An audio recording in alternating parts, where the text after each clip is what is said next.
Hello, everyone, and welcome back to the channel. We're sitting here once again with Paul, and today we wanted to kind of run through recent events going on in the world of cryptocurrency. Paul, how are you doing? Great. Thanks, Michael. Good, good. So let's just jump in then. Now, obviously, we're coming off of a very large bull run in the markets. We've seen, I would say, what people in 2017 were talking about. This was so much larger. The market cap's through the roof. Bitcoin was over $1 trillion market cap. It was insane. You saw projects like Dogecoin flying up 12,000% from January. It was absolutely bonkers. And a large driving force behind this was people like Elon Musk, right? So he started promoting them heavily, starting with Bitcoin, allowing Tesla to accept Bitcoin, and then he kind of became the champion of Dogecoin. And people who had never touched cryptocurrency were buying Dogecoin on Robinhood, buying it wherever they could get it, right? People brand new to the industry, and you saw the prices of a lot of these, again, especially Dogecoin, just kind of fly through the roof. And it led to where we are now, which is kind of a realization that these prices can't keep going up forever. People talk about Dogecoin being cheap, but the market cap's in the billions of dollars. So it got to the point where it's absolutely ridiculous. Paul, do you have anything you want to add? Yeah, I think what we are seeing here is the cult of personality and this mania that was created around particular types of currency, and it's new, it's exciting. Every time you buy it, it's going up. It happens in every market. It's a bull market turning into a bubble, and that's all you can say is that is it sustainable? Is it going to keep going in that direction? Nothing ever does. And so you end up with what's essentially called the greater fool theory. You're buying it so that someone else potentially might buy it from you because they're a greater fool than you are. Yeah. So I think the thing to think about there is, yeah, sure, if you have Bitcoin or Dogecoin, you wouldn't want to sell it necessarily, simply, but you certainly don't want to be buying at the very heights of this situation. We know from the history of Bitcoin, there's been huge fluctuations. It's gone up and gone down previously. We know that. I'm always a contrarian. I never try to buy at the top of anything or as it's just climbing, whether it's real estate or this kind of situation. And I think that there's a bit of irresponsibility, really, from guys like Elon Musk that really hyped it up and Yeah. then pulled the rug out from under everyone, saying, "Oh yeah, I'm out." And Mhm. I think it affects his credibility. But in reality, I think he should never have hyped it in the first place. It was trading organically. It needed to grow organically, not be super hyped like this. And that super hype, I mean, if you think of it, is it ethical for him to hype it, then say, I've sold all my Bitcoin, and then we're not taking Bitcoin anymore, allowing it to drop, and then doing the same thing with Dogecoin, saying, it's the greatest thing in the world, and then saying, oh well, I don't know, I think it's overpriced. Wow, like that just It's is eye-poppingly unethical as far as I'm concerned. And sure, you can blame it on ADHD or whatever you might say that he has. All of a sudden he has ADHD, never had that before, never heard of it before. So I'm concerned that he would all of a sudden pop that out and say that's part of the reason. But I think it just goes to the whole concept of buyer beware. You yeah, have to yeah. be reasonable. You don't want to be the one holding the bag. You really don't want to be the one holding the bag at the end. And it's hard to break down Elon Musk and what his intentions are. And it was I think it was Asperger's. He had said that he was diagnosed with Asperger's. Yeah, But which is technically that term doesn't exist anymore in true. medical Yeah. history because it was related to the Nazis and what they did with um, children with that type of syndrome. They experimented on them, right? So, but yeah, they don't use that anymore. But I True. think it's Yeah. just unconscionable, Yeah. regardless.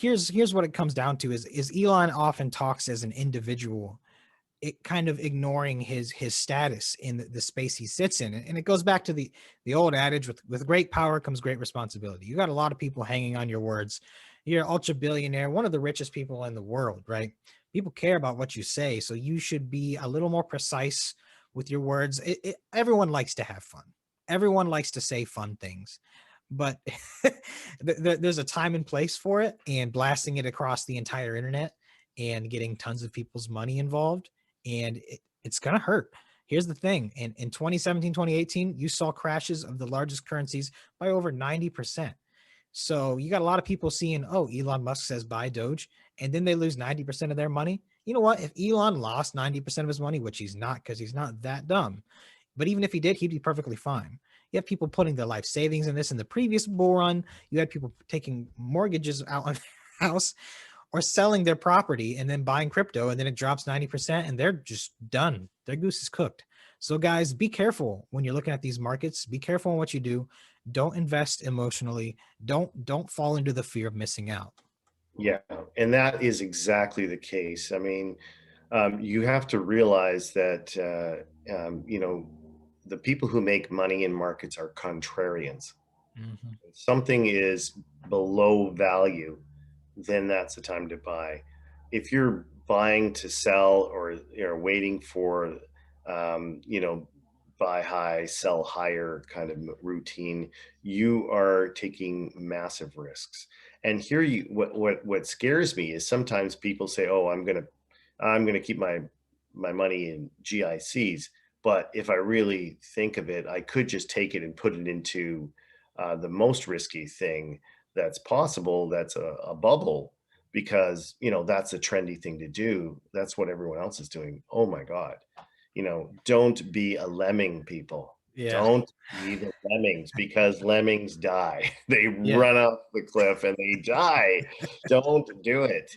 I sit there and I look at our situation. We've really tried to create, in our company, Lomiko, a company for the people, right?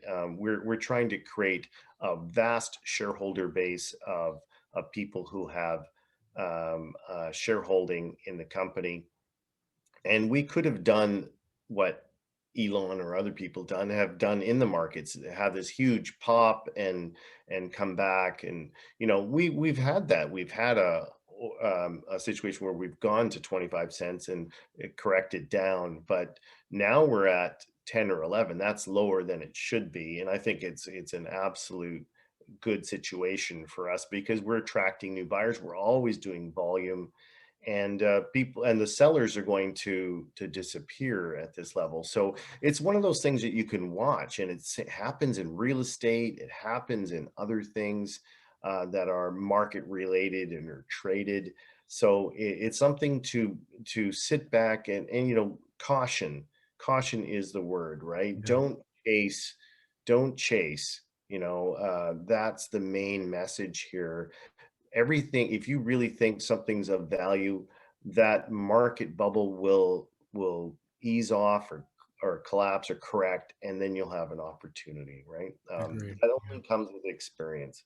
FOMO is not a good thing to be. It's not. It's not. I forget who it was, but there was he was a famous investor and a businessman, and he said, when it comes down to it, if there's 1,000 different ways things could go, and there's 1,000 different universes you're living in, you want to get wealthy in 999 of them. You don't want to bet everything on a moonshot, on just maybe the chance you'll get incredibly wealthy. You can make long-term plays. Think 20 years ahead. Don't think I'm going to be rich in a month from now and everything's fine. Use a little bit of long-term thinking. Zoom out, relax, look at the things with value, put your money in them, relax again.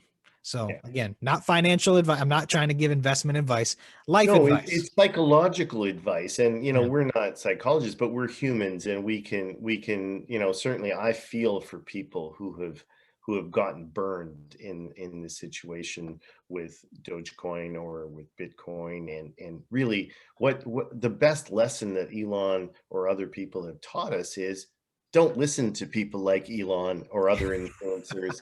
Yeah. Think for yourself. Look at Agreed. what value really is. Look at what future markets are. And that's what I've done. And I bought the company more or less, right? I mean, I am creating this company to look at where the future market is, to be a supplier for materials for the future. And we know that market is coming. We've analyzed it, we've looked, and it's not overinflated or anything like that. It's a real thing. Yeah.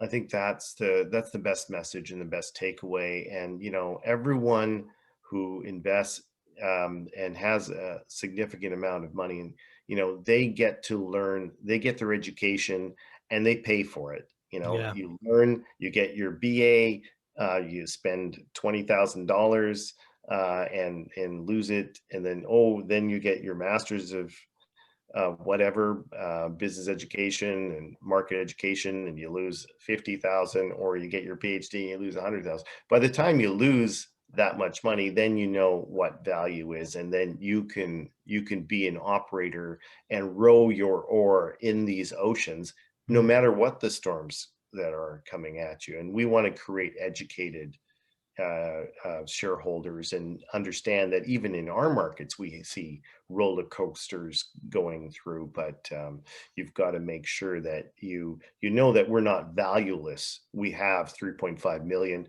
we have an asset, we have some exploration upside. So whether or not you're in for long term or short term, just be cautious, and always use. There's a cool situation where you can look at, if you have $100, only spend one third when you think it's the right time, or you think it's going to run away on you, and then save the rest. And then, if it goes down, then you can Buy maybe more. buy another third. And if it really drops, you buy another third, or vice versa. If it keeps going, you've still gonna make that money Yeah. on that one third, right? Yep. So it's a philosophy that is cautionary, because certainly there's many ways to lose money, and you don't want to learn all of them before you learn how to make money. True. That's a good point. Yeah. Dollar cost averaging into things that you believe in, being a big part of it. If you believe in it, buy across time. Hell, I mean, you can put $100 in every month and you'll be fine. So you'll still be making it if it goes up, and you could keep a big chunk of change behind if it gives a big drop and you still believe in it, you can buy in. And we've all, as you said, we've all been burned, right? Anyone who's been successful has still been burned. You're gonna get burned, Absolutely. and it's really about just keeping going. And you know what? Learn something from it. Learn from it. Get back on the horse and ride. Don't lose faith in yourself.